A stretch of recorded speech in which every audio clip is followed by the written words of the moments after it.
الحمدللہ والصلاة والسلام علی رسول اللہ اما بعد۔ امام بخاری کہتے ہیں ہمیں بیان کیا محمد بن بشار نے، وہ کہتے ہیں ہمیں بیان کیا یحییٰ بن سعید نے عبید اللہ سے، وہ کہتے ہیں مجھے بیان کیا سعید بن ابی سعید نے اپنے والد سے، وہ ابو ہریرہ رضی اللہ عنہ سے، وہ کہتے ہیں کہ اللہ کے رسول صلی اللہ علیہ وسلم سے کہا گیا من اکرم الناس، لوگوں میں سب سے زیادہ معزز کون ہے؟ قال اتقاہم، آپ نے فرمایا کہ جو ان میں سب سے زیادہ تقوی والا۔ قالوا لیس عن ھذا نسأل، انہوں نے کہا کہ ہم اس کے بارے میں آپ سے نہیں پوچھ رہے۔ قال آپ صلی اللہ علیہ وسلم نے فرمایا کہ یوسف فیوسف نبی اللہ، پھر یوسف ہے جو اللہ کے نبی ہیں۔ اس حدیث مبارک میں یہاں پر مختصر یہ حدیث ذکر کی گئی ہے۔ اللہ کے نبی صلی اللہ علیہ وسلم سے پوچھا گیا کہ لوگوں میں سب سے زیادہ معزز کون؟ آپ نے فرمایا جس میں تقویٰ ہے۔ صحابہ نے کہا ہماری مراد یہ نہیں۔ اب صلی اللہ علیہ وسلم نے فرمایا کہ لوگوں میں معزز جو ہے وہ یوسف علیہ السلام ہے، کیونکہ یوسف علیہ السلام کے پاس دو اعزاز تھے۔ ایک اعزاز یہ تھا کہ وہ خود نبی تھے، اور دوسرا اعزاز یہ تھا کہ باپ دادا پردادا سارے نبی، یعنی نسب بھی نبیوں کا اور خود بھی نبی، اپنی ذات میں بھی کمال ہے اور اپنے نسب میں بھی کمال ہے۔ دو اعزازات یوسف علیہ السلام کے لیے تھے۔ صحابہ نے کہا ہم اس کے بارے میں بھی آپ سے نہیں پوچھ رہے۔ فرمایا کہ ہم معادن العرب تسألون، اچھا تم عرب کے قبائل اور ان کی اصل کے بارے میں پوچھتے ہو کہ یہ کیا چیز ہے؟ کہا جی ہاں۔ آپ نے فرمایا کہ خیالہم فی الجاہلیت خیالہم فی الاسلام اضافہ، جو ان میں جاہلیت کے اندر بہتر ہے وہی اسلام میں بھی بہتر ہوتا ہے جب وہ دین کو سمجھ جائے، دین حاصل کر لے، جب مسلمان ہو جائے۔ اب اس حدیث مبارک میں ایک حقیقت کی طرف اشارہ کیا گیا۔ بعض لوگوں کے فطرت اور طبیعت کے اندر اللہ تعالیٰ نے ایسی صفات رکھی ہوتی ہیں کہ وہ ان کے اندر خاندانی چلی آ رہی ہے۔ مثلاً بعض خاندانوں کے اندر سخاوت، جرأت، غیرت، احساس، حیا، وفا، یہ چیزیں ان کے جس کو کہتے ہیں نا کہ خون کے اندر ان کے اندر رچی بسی ہوتی ہے، ان کی فطرت ہوتی ہے۔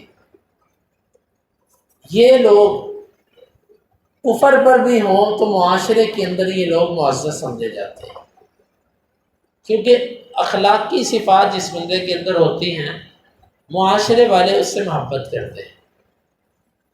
اب دیکھیں جو قریش تھے، اللہ کے نبی صلی اللہ علیہ وسلم کے آنے سے پہلے بھی قریش جو تھے یہ سب کے سردار سمجھے جاتے تھے۔ اس کی وجہ قریش کی سخاوت، ان کی جرأت اور ان کا جو ہے وہ معاشرے کے اندر خیر خواہی اور خدمت خلق، یہ سب چیزیں ان کے اندر تھیں۔ اسلام سے پہلے بھی یہ معزز تھے۔ ہاں، ان کی عزت کو چار چاند اس وقت لگے جب ان میں محمد صلی اللہ علیہ وسلم آئے۔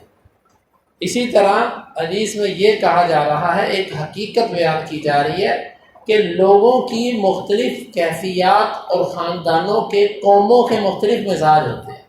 اس طرح ہمارے ہاں کچھ قوموں کے بارے میں باتیں مشہور ہیں نا، یہ غلط نہیں ہے، یہ یاد رکھیے گا۔ اس میں بعض دفعہ مبالغہ ضرور ہوتا ہے، ایک دوسرے پر زیادتی ضرور ہوتی ہے، لیکن یہ باتیں جو ہیں یہ سوچے سمجھے اور دیکھے بھالے تجربوں کا نتیجہ ہوتے ہیں۔ فلاں قوم کے اندر کہا جاتا ہے یہ قوم ایسی ہوتی ہے، یہ قوم ایسی ہوتی ہے، اس کے پیچھے حقیقت ہے، اگرچہ اس میں کمی بیشی بعض دفعہ لوگ کر جاتے ہیں۔ تو اس لیے اس حدیث میں ایک حقیقت بیان کی جا رہی ہے کہ نسب اس کی حقیقت ہوتی ہے، قومیں اس کی حقیقت ہوتی ہے۔ ہاں، جس قوم کے اندر اچھی عادات اور صفات اور فراخ دلی اور یہ سب چیزیں ہوتی ہیں، وہ اسلام پر نہ بھی ہو تو معاشرے کے اندر وہ لوگ معتبر سمجھے جاتے ہیں، اور البتہ جب وہ اسلام لے آئیں، اسلام ہونے کی وجہ سے تو وہ سب مسلمانوں کے ساتھ برابر ہو گئے، لیکن اپنی ان صفات اور عادات کی وجہ سے وہ لوگوں پر غالب آ جاتے ہیں۔ یہ حقیقت ہے، اسلام ہونے میں سب برابر ہوتے ہیں کہ وہ بھی مسلمان وہ بھی مسلمان، لیکن جن لوگوں کو معاشرے میں فوقیت ملتی ہے وہ عادات کی وجہ سے، ان کی اندر جو صفات ہوتی ہیں اس کی وجہ سے۔ تو اس حدیث مبارک میں اسی ایک حقیقت کی طرف اشارہ کیا۔ امام بخاری کہتے ہیں ہمیں بیان کیا قیس بن حفص نے، وہ کہتے ہیں کہ ہمیں بیان کیا عبد الواحد نے، وہ کہتے ہیں ہمیں بیان کیا قلیب بن وائل نے، وہ کہتے ہیں مجھے بیان کیا ربیبۃ النبی صلی اللہ علیہ وسلم زینب ابنۃ ابی سلمہ، نبی صلی اللہ علیہ وسلم کی ربیبہ اس بیٹی کو کہتے ہیں کہ جو عورت کی پہلے خاوند سے بیٹی ہو۔ اب وہ بیٹی آپ کے لیے ربیبہ ہے کیونکہ آپ اس کی تربیت کر رہے ہیں، ربیبہ وہ یعنی جس کی آپ تربیت کرتے ہیں۔ ام سلمہ رضی اللہ عنہ سے جب آپ نے شادی کی تو ان کی بیٹی تھی، وہ آپ کی ربیبہ تھی، وہ روایت کرتی ہے قلت لہا، میں نے ان سے کہا ارأیت النبی صلی اللہ علیہ وسلم اکان من مضر، یہ وہ راوی کہتا ہے کہ میں نے ان سے کہا کہ کیا نبی صلی اللہ علیہ وسلم مضر قبیلے سے تھے؟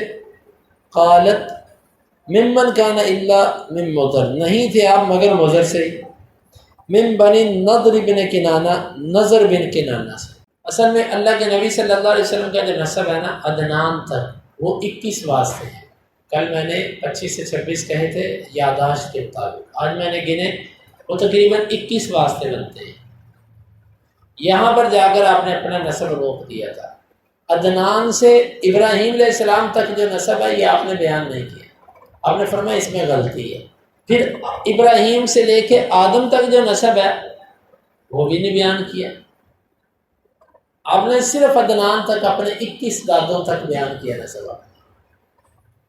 اب اس کے اندر مختلف شاخیں بنتی ہیں۔ عدنان یہ ایک بڑی شاخ ہے، جو بھی عدنان کی اولاد سے وہ اپنے آپ کو عدنانی کہلاتے ہیں۔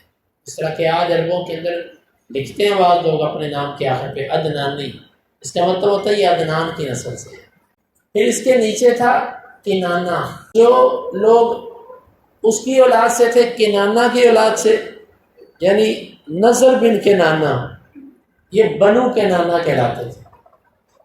اس کی اولاد سے نیچے آ کر آگے بنے مضر، یہ جو مضر کی اولاد سے تھے وہ بنو مضر کہلائے، جس طرح کہ مضر قبیلہ عرب کا ایک مشہور خطرناک قبیلہ تھا۔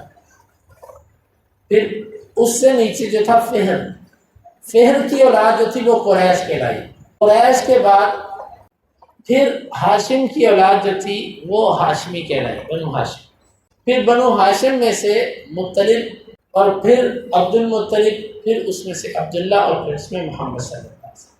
جس طرح ایک حدیث کے اندر آتا ہے نا، آپ صلی اللہ علیہ وسلم فرمایا ان اللہ اصطفانی من ولد اسماعیل، اللہ نے مجھے اسماعیل کی اولاد سے چنا۔ اور کس طرح چنا؟ اصطفیٰ من ولد اسماعیل کنانہ تھا، اللہ نے اسماعیل کی اولاد میں سے کنانہ کو چنا، ومن کنانہ مضر، اور کنانہ سے مضر کو چنا، اور مضر قبیلے میں سے پھر اللہ تعالیٰ نے قریش کو چنا، قریش میں سے ہاشم کو چنا، ہاشم میں سے اللہ تعالیٰ نے مجھے چنا۔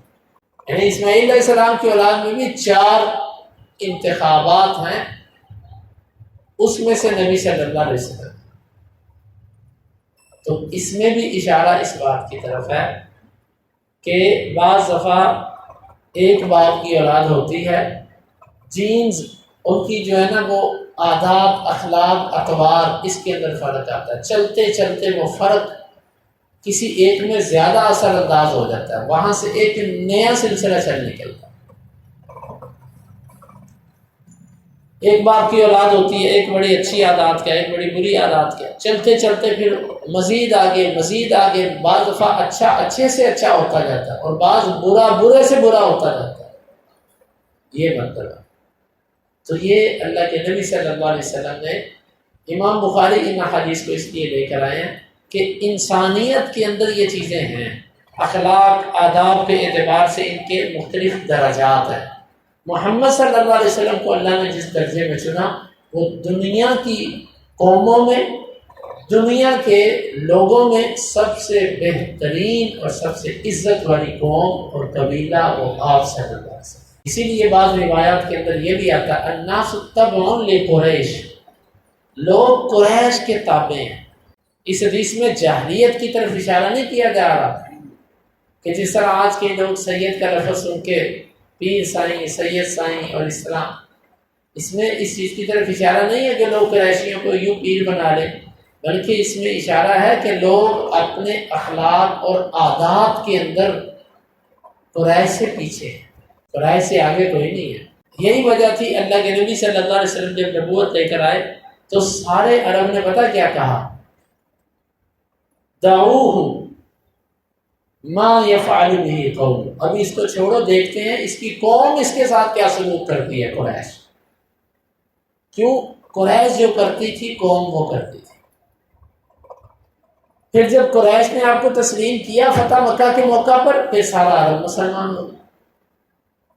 یعنی قریش کے تابع تھے لوگ، جو قریش کرتا تھا وہ لوگ کرتے تھے۔ یہ کس وجہ سے تھا؟ یہ اپنی عادات، اپنی خدمات، اپنے اخلاق، اپنی جرأت، اپنی سخاوت، ان چیزوں کی وجہ سے تھا۔ تو آج بھی معاشرے لوگوں کی قومیں، ان میں سے معزز لوگ وہی ہوتے ہیں جو لوگ اچھے عادات، اچھے اخلاق، اچھے معاملات کے مالک ہوتے ہیں، اور پھر دین اسلام آنے کے بعد ان میں مزید بہتری آ جاتی ہے۔ اللہ رب العالمین سے دعا ہے اللہ تعالی ہمیں سمجھنے کی اور عمل کی توفیق عطا فرمائے۔ لوگوں کے 4 درجات ہیں، انشاءاللہ یہ آئندہ درس کے اندر اللہ تعالی سمجھنے کی اور عمل کی توفیق عطا فرمائے۔ اللہم انفعنا بما علمتنا وعلمنا ما ينفعنا وزدنا علما، وآخر دعوانا الحمدللہ رب العالمین۔ حدیث نمبر 3490 91۔